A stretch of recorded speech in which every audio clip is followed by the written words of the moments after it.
বার্সেলোনার তুরুপের তাস Ferran Torres এই মৌসুমে বেশ কিছু গুরুত্বপূর্ণ গোল এবং অ্যাসিস্টের মাধ্যমে দলকে বিপদ থেকে উদ্ধার করেছেন এই ব্যাকআপ স্ট্রাইকার। 25 বছর বয়সী এই ফরোয়ার্ড এই মৌসুমে বার্সেলোনার হয়ে ধারাবাহিকভাবে ভালো খেলেছেন। বেঞ্চ থেকে উঠে এসে বেশ কয়েকটি চোখ ধাঁধানো গোল করেছেন।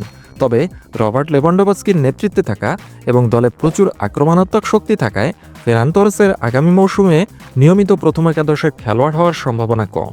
ফলস্বরূপ বার্সেলোনা তাকে ছেড়ে দেওয়ার জন্য প্রস্তুত এবং সংবাদ মাধ্যমের রিপোর্ট অনুযায়ী ক্লাবটি স্প্যানিশ ফরওয়ার্ডের জন্য 50 মিলিয়ন ইউরো মূল্য নির্ধারণ করেছে।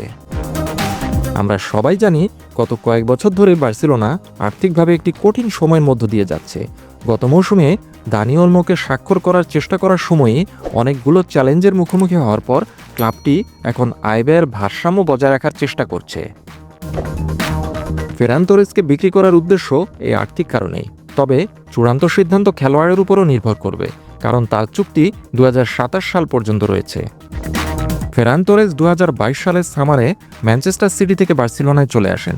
ব্লগরানার সাথে কয়েকটি চমৎকার মৌসুম কাটানোর পর স্প্যানিয়ার্ড 2024-25 মৌসুমে লা লিগায় তার সেরা মৌসুম উপভোগ করেছেন।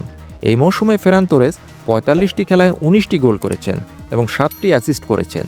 উল্লেখযোগ্যভাবে এই মৌসুমে তার গোল পার মিনিট রেশিও লেভানডোভস্কির চেয়েও ভালো, যা গোলের সামনে তার ক্রমবর্ধমান দক্ষতার ছাপ রেখেছে।